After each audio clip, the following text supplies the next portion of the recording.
sulitnya memberantas narkoba. Indonesia masih menerapkan hukuman mati bagi pelanggar kasus narkoba. Namun, efektifkah vonis mati untuk memberantas narkoba di Indonesia?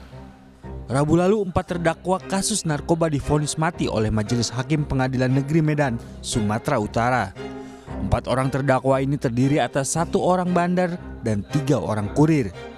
Salah seorang hakim sempat menyatakan pendapat berbeda atau dissenting opinion terkait vonis terhadap 3 kurir.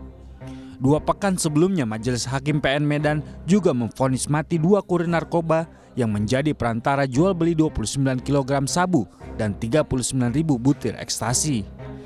Data terbaru dari Institute for Criminal Justice Reform hingga akhir tahun 2024 tercatat ada 562 orang baik warga negara Indonesia maupun warga negara asing berada dalam deret tunggu pidana mati.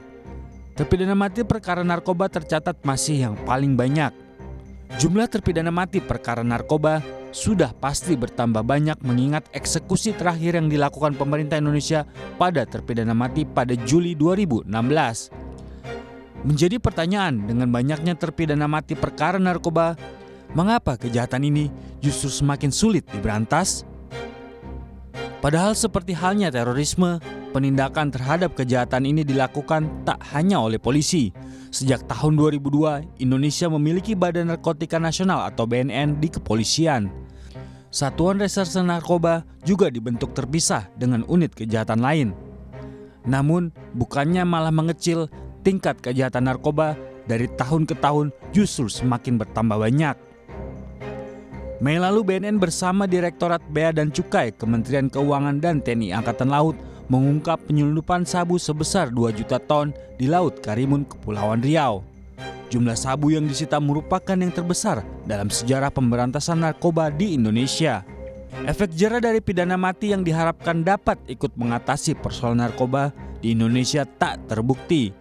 Banyaknya lembaga penegak hukum yang menangani kasus ini juga tak semakin membuat kasus narkoba mengecil. Pemerintah dan penegak hukum harus berefleksi dengan fenomena ini. Di luar bahwa kita tak boleh menutup mata akan keterlibatan aparat penegak hukum dalam peredaran narkoba di Indonesia yang membuat pemberantasannya sulit dilakukan. Contoh paling mutakhir tentu saja kasus mantan Kapolda Sumatera Barat, Teddy Minahasa. Teddy yang kala itu berpangkat Inspektur Jenderal terbukti terlibat dalam peredaran sabu. Sebenarnya, memberantas narkoba di Indonesia tak terlalu sulit dilakukan. Terlebih apabila kita melihat bahwa Indonesia masih menerapkan pidana maksimal hukuman mati untuk kasus ini. Jika perangkat hukum untuk memberantas narkoba sudah maksimal, agaknya penegak hukumnya yang perlu dibersihkan.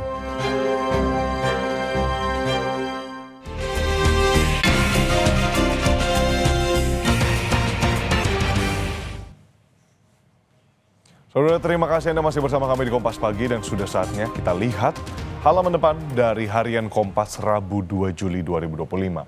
Di edisi pada hari ini tampak judul dan juga foto utama yang ada di Harian Kompas yakni Presiden Negara Butuh Polisi yang Bersih. Namun kita ke sebelah kiri terlebih dahulu. Di sini sudah ditunjukkan saudara robot polisi humanoid dan robot anjing yang diikutsertakan dalam defile polisi dalam upacara Hari Bayangkara ke-79 di Lapangan Silang Monas, Jakarta, Selasa 1 Juli 2025. Upacara ini dihadiri Presiden Prabowo Subianto dan Wakil Presiden Gibran Rakabuming Raka.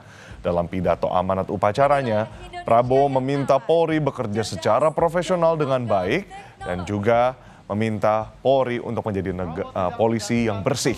Nah, di sini Ketua DPR Puan Maharani pun ikut bersuara, mengingatkan rakyat membutuhkan keadilan yang menyentuh kehidupan. Di peringatan ke-79 Hari Bayangkara, Selasa 1 Juli 2025, Presiden Prabowo Subianto mengingatkan jajaran Kepolisian Negara Republik Indonesia atau Polri untuk menjadi kepolisian yang bersih dan dapat menjaga kepercayaan rakyat. Saudara, sekarang kita ingin lihat juga sorotan yang ada di bawah sini. Di sini, di industri perdagangan, para pelaku usaha menyambut baik peluncuran paket deregulasi tahap pertama. Di sini industri berharap deregulasi berkesinambungan. Pelaku usaha menyambut baik peluncuran paket deregulasi tahap pertama ini termasuk pencabutan Peraturan Menteri Perdagangan nomor 36 tahun 2023, Jungto Permendak nomor 8 tahun 2024. Nah, kendati demikian, mereka tetap berharap kebijakan deregulasi ini dapat diimplementasikan secara konkret dan lebih efektif di lapangan. Lalu saudara di sebelah sini, pelayaran Pulau Enggano. Masyarakat menanti solusi cepat dari pemerintah. Di mana kalau kita lihat memang masyarakat di sini terkendala dengan adanya sempat pemutusan pelayaran. Ada liputan khusus dari Harian Kompas yang memperlihatkan masyarakat Pulau Enggano menanti solusi cepat dan langkah darurat dari pemerintah agar pelayaran Bengkulu Pulau Enggano segera normal setelah Presiden Prabowo Subianto menekan instruksi Presiden per 24 Juni 2025. Hingga kini pelayaran belum kunjung pulih sehingga perekonomian masyarakat masih lumpuh. Saudara, itu tadi dari halaman depan, namun ada juga dari halaman 15 di Harian Kompas edisi hari ini menunjukkan berita perahu terbalik mahasiswa KKN tewas. Sebagaimana kita ketahui, perahu yang ditumpangi mahasiswa peserta kuliah kerja nyata pembelajaran pemberdayaan masyarakat Universitas Gadjah Mada, Yogyakarta mengalami kecelakaan di perairan Kabupaten Maluku Tenggara, Maluku pada Selasa 1 Juli 2025. Dua mahasiswa meninggal dunia dalam peristiwa itu, di mana Kepala Kantor Pencarian dan Pertolongan SAR wilayah Ambon, Maluku, Muhammad Arafah menjelaskan pihak yang menerima informasi adanya perahu panjang atau longboat yang mengalami kecelakaan pada Selasa pukul 15.40 waktu Indonesia Timur. Saudara, informasi tadi adalah salah satu dari apa yang ada di Harian Kompas hari ini. Selengkapnya dapat Anda baca secara fisik melalui koran maupun secara daring melalui kompas.id.